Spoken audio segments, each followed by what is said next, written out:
हरीश की एक पत्नी थी जो बहुत बोलती थी और वो उसके ज्यादा बोलने से बहुत परेशान था। हरीश को पता चला कि जंगल में एक महात्मा आए हुए हैं।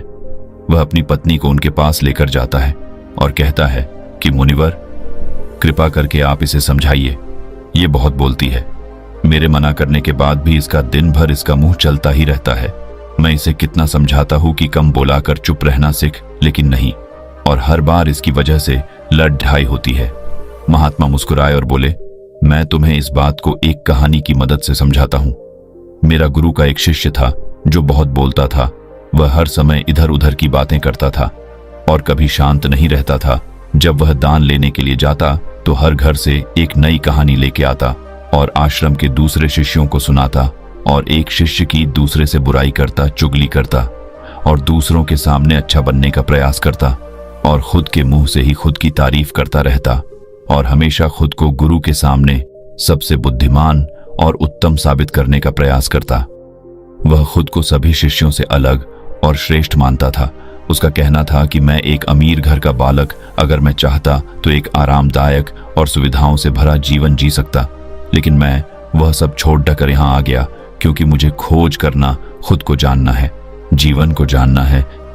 एक दिन गुरु ने आश्रम के सभी शिष्यों को बुलाकर कहा, आप सभी को अगले 1 महीने के लिए कोई न कोई संकल्प लेना होगा। इससे आपकी संकल्प शक्ति मजबूत होगी और आप में आत्मशक्ति का संचार होगा।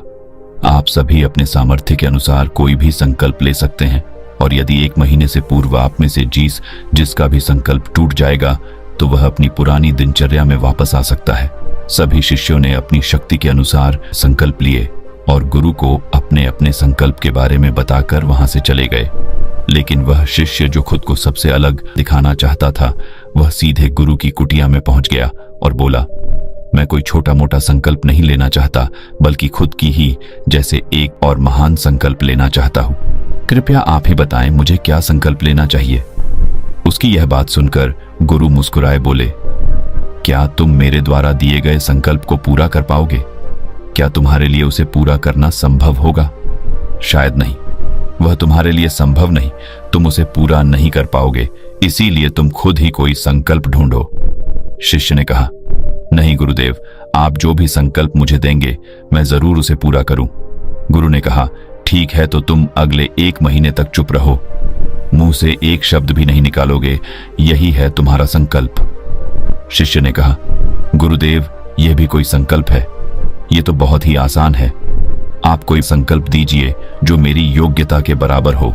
गुरु ने कहा, पहले तो तुम इस संकल्प को तो पूरा करके दिखाओ। शिष्य ने गुरु की बात मान ली और वह उसी समय चुप हो गया और पलटकर कुटिया से बाहर चला गया।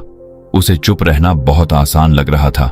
उसने एक दिन तो जैसे तैसे चुप रहकर काट लिया, लेकिन दूसरे दिन से उसके मन में ना बोलने का बोझ बढ़ने लगा, और तीसरे दिन उसे भारीपन महसूस होने लगा, और चौथे दिन उसके अंदर एक अजीब सी बेचैनी होने लगी, क्योंकि आसपास आश्रम के सभी शिष्य एक दूसरे से बातें कर रहे थे। वह भी अपना पक्ष उनके सामने रखना चाहता था, उनकी बोलती बंद कर देना चाहता था, लेकिन उसका संकल्प उसके आ रहा था, इसीलिए वह पूरे दिन सिर्फ और आंखें बनाता। इसी तरीके से कुछ दिन और बीते और वह शिष्य बीमार पड़ गया। उसका सिर फटा जा रहा, उसका खाने पीने तक का मन नहीं था, वह सिर्फ बोलना चाहता था। वह गुरु के पास गया और उनके सामने बैठकर लिखकर उन्हें बताया, गुरुदेव, मैं बोलना चाहता हूँ, बिना बोले मुझे सांस नहीं आ रही है, मेरा दम घुटता जा रहा है, मैं अंदर ही अंदर पागल हुआ जा रहा हूँ, मैं क्या करूँ? संकल्प तो ड दूं क्या? ये पढ़कर गुरु मुस्कुराए और बोले, मैं संकल्प ढाने के लिए नहीं होते, लेकिन जो अपने संकल्प को पूरा कर लेता है वह अपनी आंतरिक शक्ति को बढ़ाता है, और जो अपनी आंतरिक शक्ति को बढ़ा लेता है वो समाज और जागृति की राह पर आगे बढ़ जाता है। संकल्प का लेना भी तुम्हारे हाथ में था और इसे तोड़ना भी तुम्हारे हाथ में है। तुम्हारे बहुत से भाई अपने संकल्प को तोड़कर अपनी पुरानी दिनचर्या पर वापस आ चुके हैं। अगर तुमसे नहीं हो पा रहा तो तुम भी संकल्प तोड़कर अपनी पुरानी दिनचर्या पर वापस जा सकते हो। लेकिन याद रहे, अगर आज तुम इस छोटे से संकल्प को नहीं संभाल पा रहे तो तुम अपनी बाकी की पूरी जिंदगी को कैसे संभाल सकोगे? बाकी फैसला पूरी तरह से तुम्हारे हाथों में है। गुरु की यह बात उस शिष्य के दिल में चोट कर गए। वो बिना कुछ बोले वहां से वापस चला गया और खुद को अपनी कुटिया में बंद कर वह केवल अपने जरूरी कामों के लिए ही कुटिया से बाहर निकलता, बाकी सारे समय कुटिया के अंदर ही बैठा रहा। 15 दिन बीत चुके थे और आश्रम के लगभग सभी शिष्यों का संकल्प अब तक टूट चुका था, लेकिन उसका संकल्प अभी भी जारी था। संकल्प लेने के बाद से अब तक उसने एक शब्द भी नहीं बोला।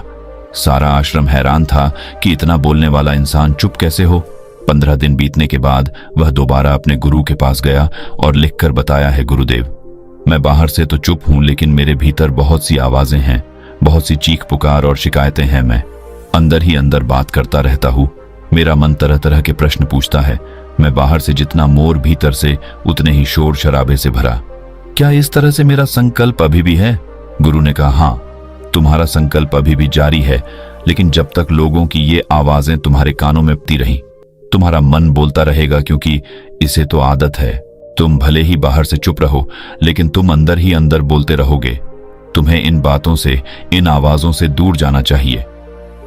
शिष्य गुरु को प्रणाम कर वहां से चला जाता है और सुबह होते ही अपनी कुटिया छोड़ जंगल की तरफ चला जाता है। कई दिन बीत जाते, संकल्प का समय भी पूरा हो जाता है, लेकिन शिष्य लौटकर नहीं आया। आश्रम में सभी को डर था कि कहीं जंगली जानवर ने उसे खाना लिया हो। इस बीच उसे ढूंढने की बहुत कोशिश की गई, लेकिन वह कहीं नहीं मिला। गुरु भाइयों ने मान लिया था कि जंगली जानवरों ने उसे अपना शिकार बना लिया है, लेकिन गुरु को ऐसा नहीं लगता। एक दिन आश्रम का एक अन्य शिष्य गुरु के पास आया और बोला, गुरुदेव, हमारे उस अधिक बोलने वाले भाई के साथ क्या हुआ होगा? क्या जानवर ने उसे मार दिया होगा? गुरु ने कहा, हो सकता है कि जानवरों ने उसे अपना शिकार बना लिया हो, लेकिन उसके न लौटने की एक दूसरी वजह भी हो सकती है। शायद उसे वह मिल गया है जिसके लिए वह गया था। फिर शिष्य ने पूछा, गुरुदेव, क्या ज्यादा बोलना इतना हानिकारक होता है? गुरु ने बोला, कहा, इंसान के जीवन के बहुत सारे दुखों में से एक दुख यह भी है कि वह कभी चुप नहीं रह सकता, हमेशा कुछ ना कुछ बोलता ही रहता है। सिर्फ हमारे बोलने के कारण हमारे आधे से ज्यादा दुख पैदा होते हैं। हम में से कोई भी चुप नहीं रहना चाहता, हम बस सामने वाले को सुना देना चाहते हैं। जो भी हमारे मन में है सब निकालकर उसके मन में बैठा देना चाहते हैं, उसे समझा देना चाहते हैं कि देख, तू गलत है और मैं सही। इस तरीके से सुनने और सुनाने का यह काम जिंदगी भर चलता रहता है, लेकिन इस नासमझी में हम अपना समय, अपना जीवन, अपनी समझ और सबसे महत्वपूर्ण अवकीमती पल जो जिए जा सकते हैं, जिनको अनुभव किया जा सकता है, जिनमें आनंद को प्राप्त किया जा सकता है, यह सब खो देते हैं। लेकिन इसके बदले हमें मिलता क्या है? कुछ नहीं, सब व्यर्थ और बर्बाद हो जाता है। शिष्य ने पूछा, तो फिर इसका समाधान क्या है? गुरु ने कहा, पूरी जागरूकता के साथ अपने विचारों को देखना, यही एकमात्र तरीका है। सारी मानसिक समस्याओं का वर्तमान में रहकर चिंतन करना, पूरी जागरूकता के साथ अपना काम करना जिंदगी में चमत्कारिक बदलाव ला देता है। उसके बाद वह शिष्य गुरु से अपने प्रश्नों का उत्तर पाकर उनको प्रणाम करके वहां से चला गया। उस शिष्य को आश्रम छोड़ ढकर गए 3 महीने का समय बीत चुका था, लेकिन उसकी कोई खबर नहीं। अब तक तो सभी गुरु भाइयों ने भी उसके वापस लौटने की उम्मीद छोड़ी, लेकिन एक दिन वह आश्रम लौट आता है। लेकिन अब वह नहीं था जो यहां से गया था, वह कुछ और ही बनकर वापस आया था। उसके अंदर एक गजब का बदलाव महसूस किया जा सकता था। उसके चेहरे पर एक गजब का ठहराव और आंखों में बनी शांति थी। आश्रम में आते ही सभी गुरु भाइयों ने उसे चारों तरफ से घेर लिया और बातें करने लग गए। वह भी अपने गुरु भाइयों से बातें करने लगा। उससे बात करने वाले सभी ने यह अनुभव किया कि अब वह पहले जैसा उतावला और बातूनी नहीं रह गया था। उसके मुंह से एक एक शब्द बहुत ही सुलझे हुए और मधुरता के साथ निकल रहे थे। थोड़ी देर तक गुरु भाइयों से बात करने के बाद वह सीधा गुरु की तरफ चला गया। उसने गुरु के चरण छुए और कहा, गुरुदेव, क्या मैं अब भी मौन हूं? क्या अब भी मेरा संकल्प जारी है? गुरु ने कुछ देर तक शिष्य की आंखों में बड़े ध्यान से देखा और कहा, हां, तुम अब भी मौन हो। तुम्हारे मुंह से एक भी शब्द निकल नहीं रहा और तुम्हारा संकल्प अभी भी जारी है। शिष्य ने कहा, गुरुदेव, जब मैं आश्रम से गया तो मैं मुंह से तो चुप था, लेकिन मेरे अंदर बहुत सी आवाजें थीं।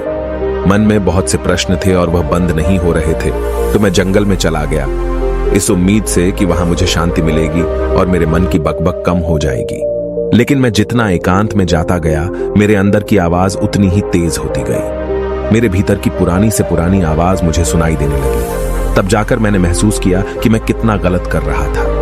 जब मैं अपने परिवार वालों, दोस्तों को और गुरु भाइयों को बुरा भला कहता था तो उस समय मुझे लगता था कि मैं सही कह रहा हूं। जब मैं गुरु भाइयों की एक दूसरे से चुगली करता था और उनका मजाक बनाता, तब भी मुझे यही लगता था कि मैं उनसे बेहतर हूं और मैं सही कर रहा हूं।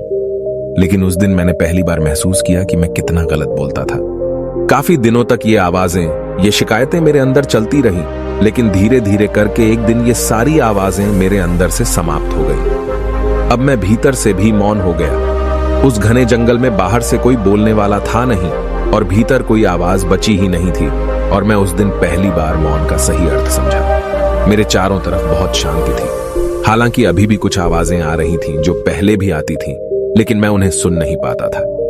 पर अब वह सभी आवाजें मुझे स्पष्ट रूप से सुनाई दे रही थीं। हवा के चलने की आवाज, चिड़ियों के चहकने की आवाज और पानी के बहने की आवाज। ये सभी आवाजें मैंने पहली बार पूरे होश पूर्वक सुनी। अपने चारों तरफ इतनी शांति मैंने पहले कभी महसूस नहीं की थी। तो इस शांति को भंग करने के लिए मैंने पहली बार अपने मुंह से कोई शब्द निकाला। मैं चिल्लाया, हे ईश्वर, ये कैसी शांति है? सभी कुछ इतना शांत क्यों है? ऐसा क्या हो गया? लेकिन मेरे चिल्लाने के बाद भी शांति भंग नहीं हुई। सब कुछ पहले जितना ही शांत था, बाहर भी और भीतर भी।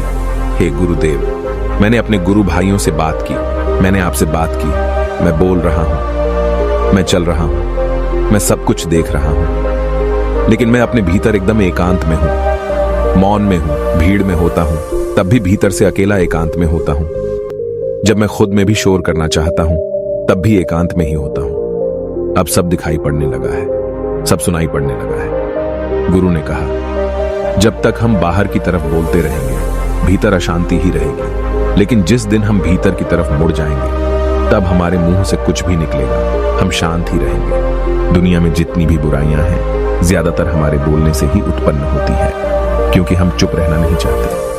हम जितनी जरूरत है उससे कहीं ज्यादा बोलते हैं। हम सामने वाले को सुनना नहीं चाहते, बल्कि उसकी बोलती बंद कर देना चाहते हैं। उसे समझा देना चाहते हैं कि मैं कौन हूं, मैं क्या कर सकता हूं, और यही हमारी जिंदगी का मकसद बनकर रह जाता है। हमारी सारी ऊर्जा व्यर्थ के बोलने में बर्बाद होती रहती है। ऐसे ही समाज में लोगों का जीवन दुखों से भर जाता है, जो हमेशा एक दूसरे को सुनाने में लगे रहते हैं। कभी एक दूसरे को सुनना नहीं चाहते, समझना नहीं चाहते, और चुप रहना तो उन्होंने कभी सीखा ही नहीं, क्योंकि चुप रहना उन्हें छोटा महसूस करवाता है। दुनिया की सभी लड़ाइयों का कारण हमारा बोलना ही है। इसलिए हमें सिर्फ उतना ही बोलना चाहिए जितना जरूरी हो, क्योंकि व्यर्थ का बोलना ऊर्जा को नष्ट करना है, और यह बोलना ही हमें कभी अपने भीतर की ओर लौटने नहीं देता, क्योंकि यह हमें बाहर की ओर खींचकर रखता है, और बाहर है ही क्या इस संसार के अलावा। लेकिन अगर अपने भीतर के संसार की ओर मोड़ना है तो इस मुंह को बंद ही रखना चाहिए। इसीलिए जितने भी बुद्ध हुए, आत्मज्ञानी हुए, वह सभी एकांत की ओर भागे, ताकि उन्हें ज्यादा न बोलना पड़े, ज्यादा सुनना न पड़े। वह एकांत में रहे और शांत रहे, इसीलिए आसानी से भीतर की यात्रा कर पाए। लेकिन अगर कोई चाहे तो इस संसार में रहकर भी एकांत में रह सकता है, शांत रह सकता है, लेकिन इसके लिए उन्हें अपनी ऊर्जा बचानी होगी, जिसे वह अब तक अपने व्यर्थ के शब्दों में बर्बाद कर रहे थे। दोस्तों, इस कहानी की सीख यही है कि व्यर्थ का बोलना ऊर्जा को नष्ट करना है। ज्यादा और व्यर्थ बोलना ही हमें अपने भीतर की ओर लौटने नहीं देता, क्योंकि यह हमें बाहर की ओर झुकाए रखता है, और जिन्हें भीतर की यात्रा करनी है उन्हें अपने मुंह को बंद ही रखना चाहिए। मुझे उम्मीद है कि आपको यह कहानी पसंद आई होगी और काफी कुछ सीखने को मिला होगा। कहानी के बारे में अपने विचार आप हमें नीचे कमेंट बॉक्स में कमेंट करके बता सकते हैं। बाकी अगर ये कहानी आपको अच्छी लगी हो तो इस वीडियो को लाइक करें, और ऐसी और कहानी सुनने के लिए डे इंस्पायर्ड यूट्यूब चैनल को सब्सक्राइब करें। तब तक मिलते हैं हम आपसे ऐसी ही एक और प्रेरणादायक कहानी के साथ अगले दिन। धन्यवाद।